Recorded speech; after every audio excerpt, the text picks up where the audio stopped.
பரிசுத்த நாமத்திற்கு மகிமை உண்டாவதாக. கர்த்தருக்கு ஸ்தோத்திரம். ஆண்டவர் இந்த வேலையில என்னை ஒரு ஜீவனுள்ள சாட்சியாக ஏசப்பா நிறுத்தியிருக்காங்க. கர்த்தருடைய நாமம் மாத்திரம் மகிமை பெறட்டும். கர்த்தருக்கு ஸ்தோத்திரம்.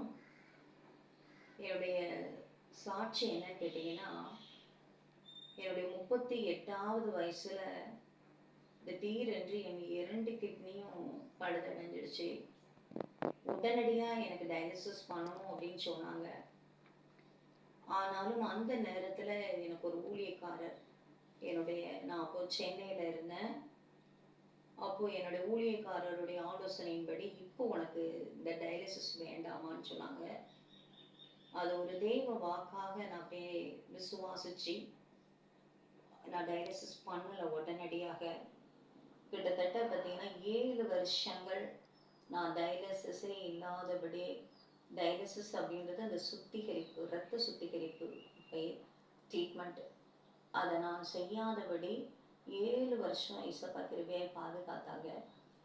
அதுக்கு பின்பு பார்த்தீங்கன்னா என்னுடைய அறியாமல் தான் நான் சொல்லணும், ஒரு சில தவறான ட்ரீட்மெண்ட்டுக்குள்ளே நான் போனதுனால இன்னும் நான் அதிகமாக என்னுடைய கிரியேட்டிவ் லெவல் ஆக்சுவலாக 1.2 தான் இருக்கணும்.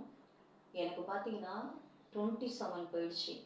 அப்போ டாக்டர்கள்லாம் கைவிட்ட நிலைமை, இனி இவங்க பிழைக்கவே மாட்டாங்க, 27 கிரியேட்டிவ் போயிடுச்சு அப்படின்ட்டு. அதுவும் பார்த்தீங்கன்னா எனக்கு அது மாத்திரம் இல்லை, இந்த வியாதி மாத்திரம் கிடையாது.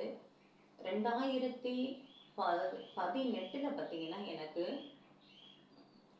அதாவது நான் டிபி வியாதினால ரொம்ப பாதிக்கப்பட்டேன். அதுக்கு முன்னாடி பார்த்தீங்கன்னா 2012 எனக்கு எப்படி ஒரு பலவீனம் பார்த்தீங்கன்னா, பிளட் கிளாட் ஆகி ஃபிட்ஸ் வந்துகிட்டே இருக்கும்.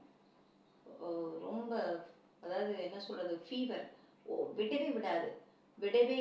2 கிட்னியும் ஃபெயிலியரு, ஃபீவர் விடலை, நரம் பிளாக் ஆகிடுச்சு, ஃபிட்ஸ் வந்துக்கிட்டே இருந்துச்சு. அப்பவும் டாக்டர்ஸ் என்ன சொன்னாங்கன்னா, காப்பாற்ற முடியாது, இந்த அம்மா வீட்டுக்கு கொண்டு போயிருங்க. அதாவது 2012 ஒரு பெரிய மரண படுக்கை எனக்கு. அப்போது எங்கள் சொந்த ஊரில் எல்லாம் வீட்டெல்லாம் ஒதுங்க வைங்க, இப்போ இறந்துருவாங்கன்னு சொல்லிட்டாங்க அப்படின்னு சொல்லிட்டாங்க. அந்த அளவுக்கு ஒரு சீரியஸான கண்டிஷன். இப்போ வந்துடும் பாடி அப்படின்னு, எப்போ 2012. ஆனால் அந்த சூழ்நிலைகளையும் தேவன் எனக்கு கிருபையாய் பாதுகாத்து எனக்கு புது ஜீவனை கொடுத்தாங்க. கர்த்தருக்கு ஸ்தோத்திரம். அதை நான் விரிவாக நான் சொல்லணும்னா எனக்கு நேரம் பத்தாது, அதான் நான் சுருக்கமாக அதை நான் சொல்கிறேன் உங்ககிட்ட. கர்த்தருக்கு ஸ்தோத்திரம். அது மட்டும் இல்லை, நான் சொன்னேன் 2018 டிபி வியாதினால நான் பாதிக்கப்பட்டேன். அதுலேயும் அப்படி தான் டாக்டர் சொன்னாங்க, இந்த அம்மா 1 மாதம் தான் உயிரோடு இருப்பாங்க, காப்பாற்ற முடியாதுன்னாங்க. எல்லாமே செயலிழந்து போச்சு, என்னோட லங்ஸ் பழுதுபட்டு போச்சு. ஆனாலும் ஆண்டவர் அந்த மரண தருவாயிலிருந்து ஆண்டவர் என்னை பாதுகாத்தாங்க. கர்த்தருடைய நாமம் மகிமைப்படட்டும். அதுலேருந்து தப்பிச்சு அப்படியே வெளியிட்டு வந்துட்டு இருந்தேன். ஆனால் டயாலிசிஸ் போயிட்டு இருந்துச்சு. டயாலிசிஸ் பார்த்தீங்கன்னா 2018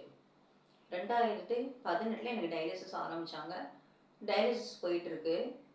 21 எனக்கு கொரோனா வந்துடுச்சு. கொரோனா வந்தது பார்த்தீங்கன்னா அதுலேயும் ரொம்ப ஒரு சீரியஸான கண்டிஷனுக்குள்ளே நான் போயிட்டேன். அதுலேயும் சொன்னாங்க உயிரை காப்பாற்ற முடியாது, லங்ஸ் ரொம்ப ஏற்கனவே டிபி வந்தது, லங்ஸ் எப்படி இருக்கும் தெரியும். அப்புறமா இதில் வேற ரொம்ப லங்ஸ் பாதிக்கப்பாயிடுச்சு. அப்பவும் டாக்டர்ஸால் கைவிட்டப்பட்ட நிலைமை தான். அந்த நிமிஷமும் ஆண்டவர் ஊழியக்காரர்கள் மூலமாக பேசி என் விசுவாசத்தை பலப்படுத்தி எனக்கு அப்படியே முடிஞ்சது. இன்னைக்கு இரவு நான் மறிச்சிருவேன் அப்படின்ற, ஏன்னா எனக்கு என்னோட அட்மிஷன் ஆன ஒவ்வொருத்தரும் பார்த்தா அந்த என்கிட்ட நைட்டு பேசினவங்க காலையில் டெத் ஆகி என் முன்னாடி தான் குத்திக்கிட்டு போகிறாங்க அவங்கள. நானும் அதே ஹாஸ்பிட்டலில் தான் இருக்கேன். நேற்று என்கிட்ட நல்லா உட்காந்து பேசிகிட்டு இருந்தவங்க கொரோனாவில். ஆனால் ஆண்டவர் பார்த்தீங்கன்னா ஒரு ஊழியக்காரர் மூலமா என்னோட பேசினாங்க. கரெக்டாக என்னுடைய விசுவாசத்தை பலப்படுத்தினாங்க. ஆண்டவர் என்னை உற்சாகப்படுத்துனாங்க. திருப்பியும் அந்த பயங்கரமான அந்த மரண படுக்கையிலேருந்து நான் வெளியில் வந்தேன். அதுவும் எவ்வளோ ஒரு பெரிய ப்ராப்ளம்னா, டயாலிசிஸும் பண்ணிக்கிட்டு கொரோனா ட்ரீட்மெண்ட்டும் பண்ணாது. அந்த பாதையில் போகிறவங்களுக்கு தான் தெரியும் அது எவ்வளோ ஒரு கடினம் அப்படின்னு. மருத்துவ ஃபீல்டில் இருக்கவங்களுக்கு அநேகமாக இது தெரியும். அவ்வளோ ஒரு சூழ்நிலைகள் தான். ஆனால் அந்த மரண படுக்கையிலிருந்து தாவீது சொல்கிறான் பார்த்தீங்களா, நான் மரண இருளின் பள்ளத்தாக்கில் நடந்தாலும் பொல்லாப்புக்கு பயப்படேன். தேவரே என்னோடு கூட இருக்கிறீர். உம்முடைய கோலும் உம்முடைய தடியும் என்னை தேற்றும். Thank you Jesus. இந்த நிமிஷம் வரைக்கும் நான் ஜீவனோடு இருப்பது ஆண்டுடைய சுவிசேஷம், நற்செய்தி. எப்படி இப்படியெல்லாம் நீங்க தப்பிச்சீங்க?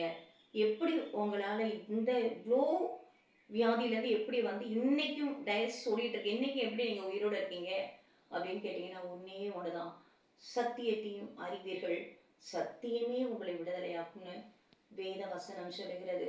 இன்றைக்கு இன்னொரு வசனம் இருக்கு, மனுஷன் அப்பத்தினால் மாத்திரமல்ல தேவனிடத்து வருகிற ஒவ்வொரு வார்த்தையினாலும் பிழைப்பான்.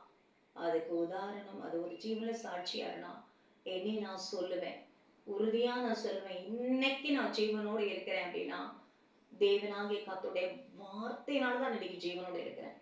கர்த்தருடைய நாமம் மகிமைப்படட்டும். 2000 வருஷங்களுக்கு முன்பாக கல்வாரி சிலுவையிலே நம் ஆண்டவராக இயேசு கிறிஸ்து எல்லாவற்றையும் அவருடைய சிந்தின ரத்தத்தினால எல்லாவற்றையும் சுமந்து தீர்த்துட்டாங்க. அந்த வசனம் சொல்லுகிறது, இயேசுவின் தழும்புகளினால் நீங்கள் சுகம் ஆனீர்கள். அல்லேலூயா. சுகம் ஆனீர்கள், ஆவிகள் அல்ல, ஆனீர்கள். ஏன்னா ஆண்டவர் கல்வாரி சிலுவையில நமக்காக ஒரு பெரிய கிரயத்தை செய்து முடிச்சுட்டாங்க ஏசப்பா.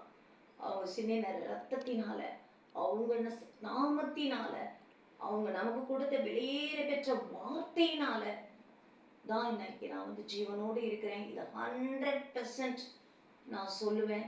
இன்னைக்கு நான் ஜீவனோடு இருக்கிறேன் அப்படின்னா இதுக்கு சாட்சியே ஆண்டோடைய வார்த்தை வசனம்.